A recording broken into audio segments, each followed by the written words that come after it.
Hey everybody, and welcome back to the channel. Welcome back to some more Warpforge content, and we are getting into the patch today, and hopefully you were able to catch the meta report video and just some thoughts on that. And I was kind of itching to get into the balance, but I was like, no, just be patient. Let's do two videos.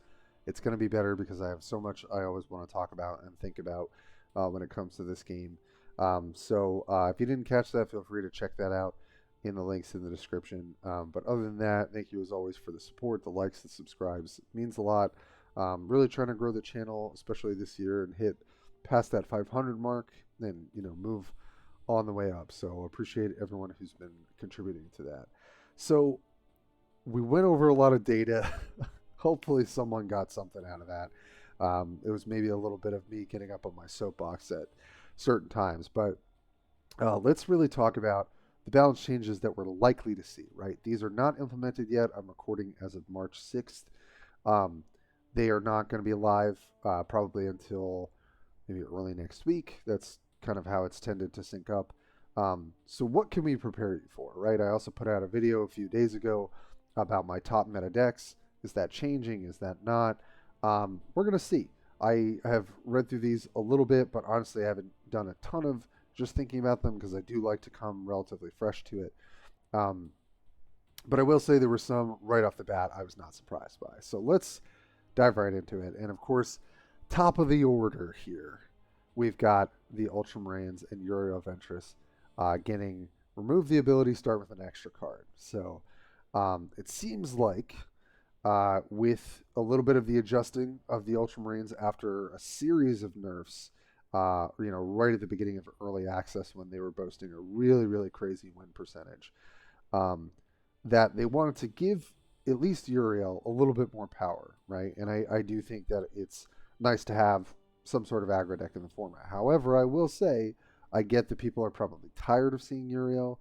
I played a bunch of mirrors at the beginning of the season. People kind of moved off it after a certain point, but I definitely boasted a pretty great win rate with it. And would have recommended it to pretty much everyone, and I generally have thought it was like the S tier of the format for this previous month. Removing an extra card, to me, means it's going to affect the consistency of the deck, and it's going to affect the ability of the deck to close out at the end of the game and potentially have enough cards to work with. I don't think that it's going to kill the deck by any means. I do think that the extra card is relatively important. But I think that, at least in the way that, Papa Beard kind of put the deck on the map, so to speak, specific cards that he had shouted out and kind of highlighted in the Warpforge, the Forge cast with BJ and Ecclesiarch. I do think that we've kind of like cracked the code on Uriel and that it is a viable aggro strategy. And I don't know if missing the extra card is going to be enough to like really take the wind out of its sails, so to speak. Will it have a 60% win rate? I'd be a little surprised. I think it probably will lose some percentage points.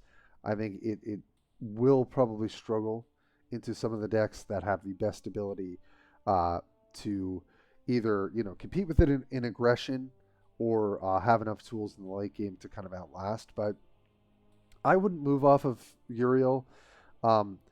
Maybe we could toy with trying a little bit of Tigurius or Calgar, but I do think that Uriel's actual Warlord ability is what makes him the best option for that setup for Ultramarines. So I'm still going to be trying it. Maybe I'll do a video on my kind of thoughts and if it's worth not doing, but I don't think this is going to be enough to get me to move off the deck. I do think that it might get me to consider a few card choices. Right, and maybe even though I've been very happy with my two scouts, and some of the cards that are just like either really good for tempo or really good for curve, it might be a little bit more important to prioritize card advantage. But one card, we'll see. It's hard to say if that'll make or break the deck. My feeling is that it won't break it, but it may tone down its power, and I do think that if you were going to nerf something specific to Uriel, that this is probably a pretty reasonable nerf overall, right? We're not seeing a chunk of cards, like 2 or 3 cards tamped down, like we're going to talk about with another faction later.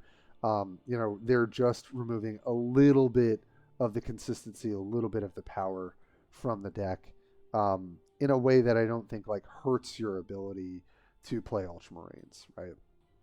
So I think that's a pretty good change to start off. So Saltec Dynasty, and we looked at the stats, right? They were definitely very kind of like underutilized in the patch overall, but in Legendary, Imatech was still able to put up some numbers. So Chronomancer, which is one of the 5-drops that I don't see all the time, had its description changed to when you reanimate a troop, give it flank, instead of being the Orc Knob that it was prior. And it is getting a buff to its melee attack. I'm not exactly sure why this card was targeted. I'm not sure if like this was fueled by players who were specifically complaining about it. I do think that this really, really tamps down on the power of the card, because the fact that now it's conditional and it's only when you're reanimating troops, even if it's got a melee buff, which I just don't think is like that noteworthy for the card. I was not really sure why this got the nerf a bit. I mean, it's more flavorful, I guess, and maybe there's a push if there's going to be a Necron reinforcement coming up, that this is coming ahead of that. That's I'm really just trying to like get outside my own personal experience here and like think, from their perspective. Maybe Chronomancer was like a little too broken with like what's coming down the pipe here, and that giving it the condition and maybe pushing it into like a Nemezer strategy where you go wide and have a bunch of troops that are reanimatable. Maybe that's the reason, but for now, it's hard to wrap our heads around it, and I think the community has had a lot to say about that change, which I kind of get because it's hard to understand. Feels like we're missing some information here, which we probably are. The Plasma Scythe, change description to flying when you deploy a troop, give it +2 melee and +2 range instead of +1.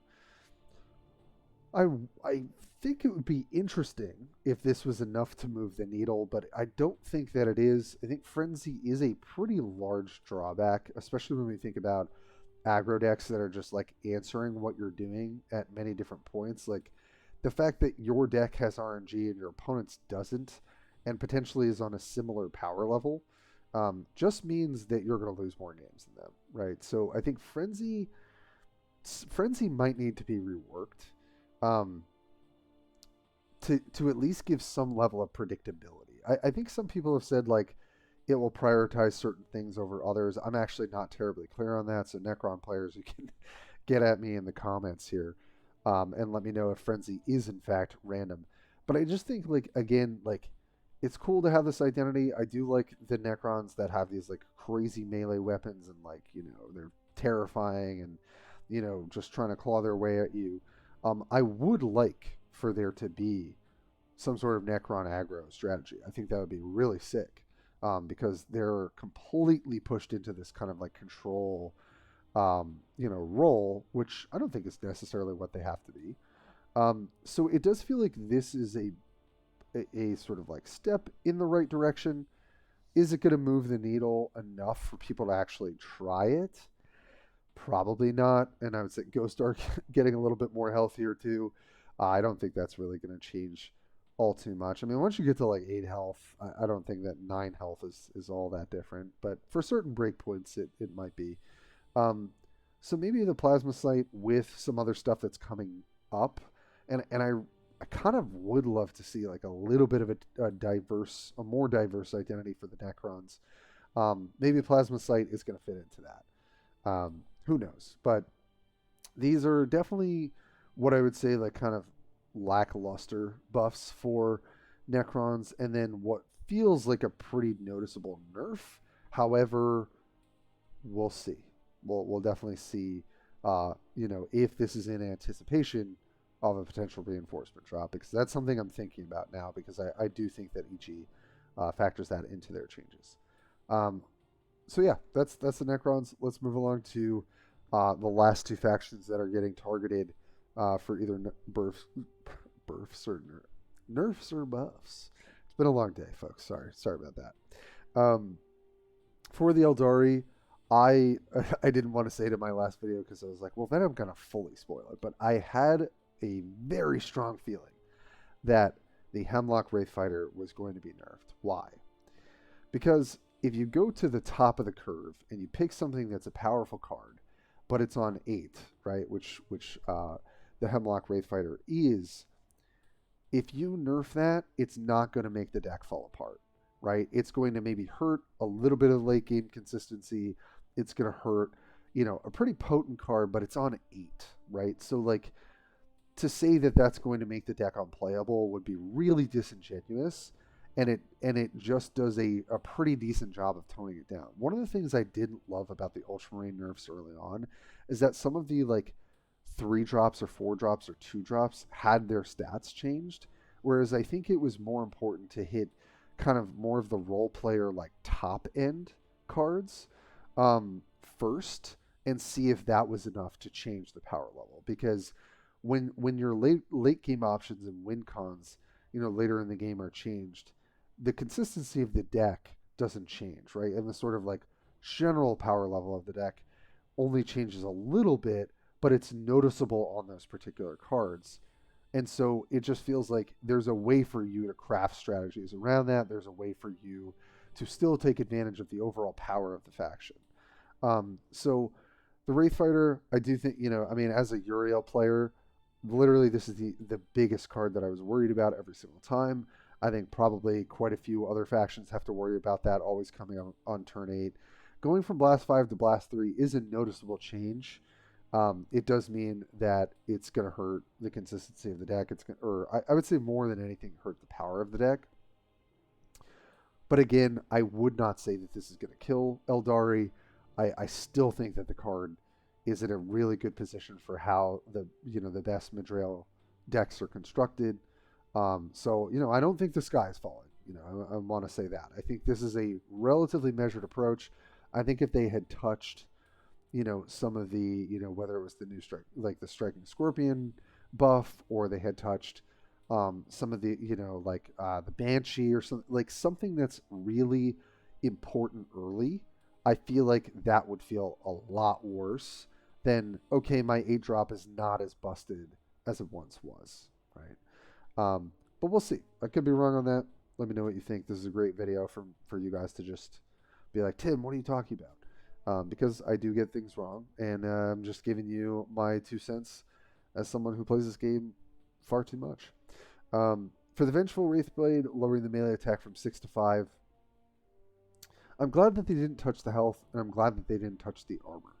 I think if they tweaked either one of those, this card may not see play.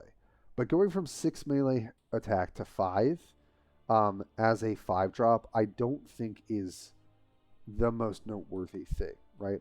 It can change certain matchups. It means maybe you can't punch a full impulsor off the board, right? But if you're playing Eliac, maybe you're able to get it, Shuriken, right? I don't think that this is a change again that is going to fundamentally change the consistency of the deck. It's just going to tone down the power curve a little bit more. It's going to make the power curve a little bit flatter. So, I've seen a lot of, why are they targeting Eldar? Like, it's not that even popular of a faction, but if you look at the win rates, even just in the legendary division, it's prominent. And this season I played against the most Eldar I've ever played against. And I think that's because people figured out they were in a really good spot. And I do think that they are here to stay. And I don't think these nerfs are going to take them out. I do think that it's just going to tone it down a little bit. So maybe you're not able to close out games as efficiently or go into the late game as efficiently. But I just don't think that that's going to shake the deck, off the ladder, as it were. So those are my 5 cents about the Eldar. So just to round it out, and again, I didn't really call any of these changes in my head, but I was like, the faction that feels like it's struggling the most right now is the Tyranids. And that's just from my perspective as a player who's like, if I ever see a Tyranid deck, 9 times out of 10, it's a Swarmlord deck, and maybe 1 time out of 10, it's an Earthrope deck. And then I'm never going to see Turvagon, and I'm never going to see the new Terra of Art Gas, which sucks because especially for a reinforcement drop, it's exciting for something. Like when we saw Gordrang, even if he's not that good of a warlord, everyone was like, oh my god, this thing's busted. I don't really think anyone saw Terra Vardengast and was like, oh, this is really good, right? Because we know Synapse is good, and we don't going wide generally in this game is pretty punishable. Um, so the Alpha Warrior's abilities was just like, I don't think this really makes a ton of sense. So updating the description now to your Warlord gains +2 melee, right? So you're attacking for 4. So very similar to Gordrang here, right? Plus an additional 1 for each friendly troop. Now we're doing something, right? Now we are incentivizing. Okay, you can play Swarmlord that has a talent that's really, really good with Synapse, right?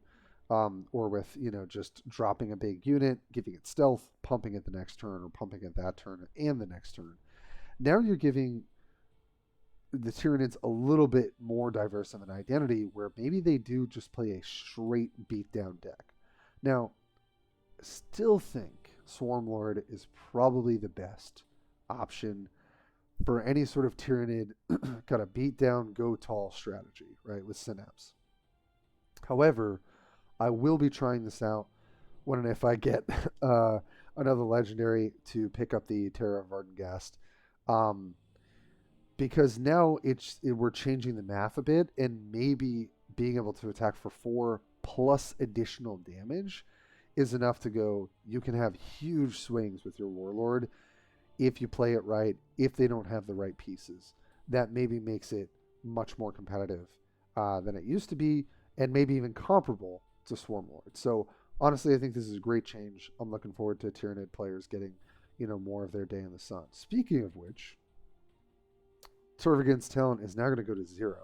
And I am interested, BJ, I think had a great, kind of comment about this. It's interesting to see now this will be our first Warlord talent that costs 0. And I do think it's interesting to take a look at that and say, like, is that broken? Is it not enough, even with this sort of ability? But what I was thinking when I was reading this is like, okay, what if you just play all of the best, Synapse, E, and stratagems for the Tyranids, but now you've still got 40 health, right? And you've got the ability to just continually keep your hand filled as you go later into the game. Now, getting that unit off of that card is not backbreaking, but it's certainly now, if it's like no cost to your curve, it's a little bit of a game changer, I think. So I don't know if that's going to make Tervigon Swarm more of a viable strategy. It seems like ever since the Green Horde nerf and things like that, like the AG might need to take a little bit of a harder look on this idea of like going wide, because it's really easily punished in the game. And so if you want to do these kind of like discount go off combo decks, you probably need to find a way to give them a bit more consistency, because they just won't be as competitive as their counterparts. So we'll kind of see how that all plays out. Apex Predator, give invulnerable and +2 ranged attack to a friendly unit. I don't know. I don't know that this is really gonna move the needle on anything. Giving invulnerable and +2 ranged attack to a friendly unit, right, which can be synapsed. It's certainly it's powerful, yes, but it's at a high cost, right? Like when we think about the Ultramarines card, which now I don't know how I'm blanking on it. It's like my favorite card in the deck, but where it gives you invulnerable for a full turn cycle, right, on your turn and your opponent's turn. That costs 2, and it buys you an extra turn, right? It's not just on your units for that turn or your warlord for that turn.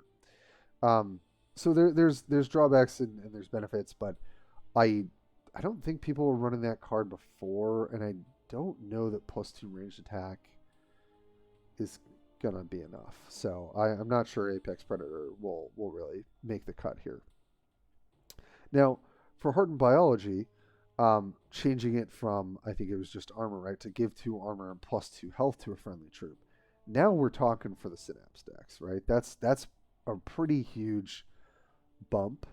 And although it costs 3, and a lot of the best stratagems right now, right, are costing like 1 or 2, I would be surprised if like a copy of this makes it into different Tyranid builds, and especially if Turvagon maybe creates with some of these like collective buffs to the faction, but also the buff specifically to him.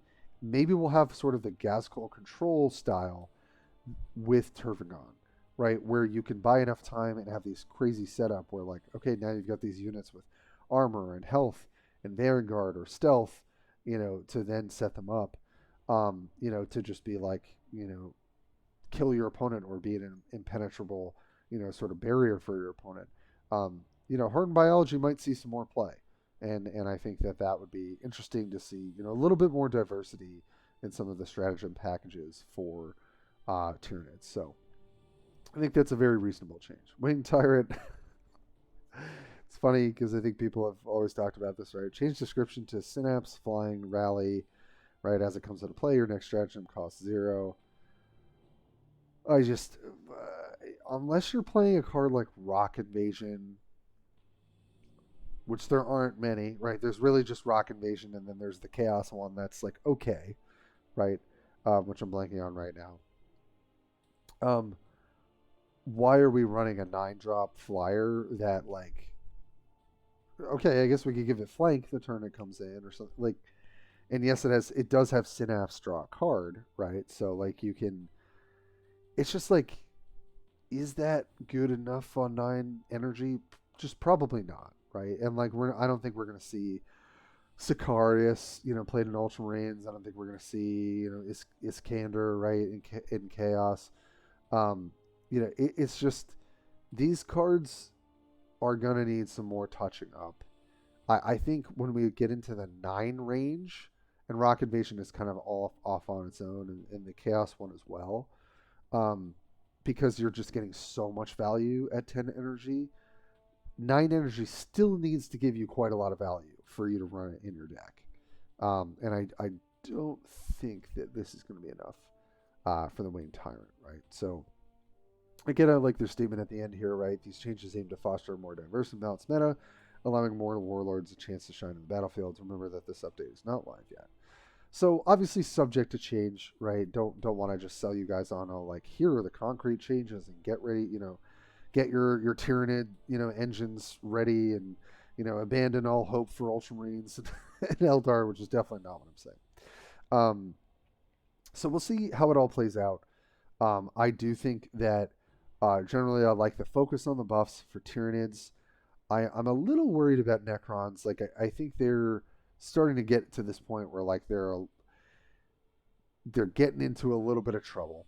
I think it's probably correct that we didn't see any changes to orcs quite yet. I think they're really sitting in this pretty balanced area, although they, some of the warlords are going to be less popular, specifically Zagstruck. I think relatively, I think they went the right route with Eldar and Ultramarines. And so, people I think were calling for chaos nerfs in the community, which again, huge play rate and like very consistent win rate. So I get it. But again, it's like, it's not that I wouldn't want chaos to be nerfed. It's like, I want Sylar to be more competitive. I want, Harkit to be more competitive. They gave him that buff and they were like, all right, cool. That's it. I don't think it's not that you have to change the warlord specifically, but it's like, what makes him a better option than Abaddon?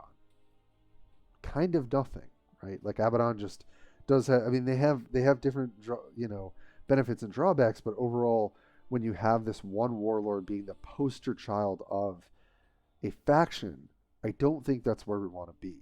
So I do like that, they probably looked at the Turvagon win rate and they're like, oh, good God, it's 38% in legendary. We gotta look that up. I don't know if that's their approach, is that they're looking at legendary stats or they're looking at global or that they're, kind of aggregating it all and looking at that. I sort of hope that it's the last option because I do think we want to consider the kind of like casual player alongside the competitive player.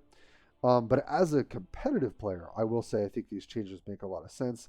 I'm still a little iffy on the Necron changes, but again, I feel like this is in anticipation of something in the future, or I don't know. But I think the rest is aimed fairly properly. Um, it all depends on who you ask, but I think this snapshot of balance changes, based on a lot of the data that we looked at in the meta video, um, adds up to me, aside from the Necrons. So that might be the one caveat there. So again, I think this is a great video for you guys to, rip me up in the comments if you think I'm wrong, or really I just want to hear what you think. I really want to hear from the community because the balance patches only come once a month. They only come once a season. And so they're pretty freaking important. So I do think that the community should have as much kind of voice in this as possible. So I'm one creator, but I love to hear from everyone else. So thanks so much for sticking with me. And, here's to a new rank season. And here's to maybe a little bit more diversity within the, the meta. Maybe we'll see a little bit more Tyranids, which, like, honestly would be pretty refreshing. Although as a Uriel player, Swarm Lord scares the hell out of me. But other than that, I think we want a healthier meta, and I think this does address maybe like 80% of what I was thinking might need to change. So I'm relatively happy with it, but we'll see what you guys think. So thanks for sticking with me, and I will catch you next time.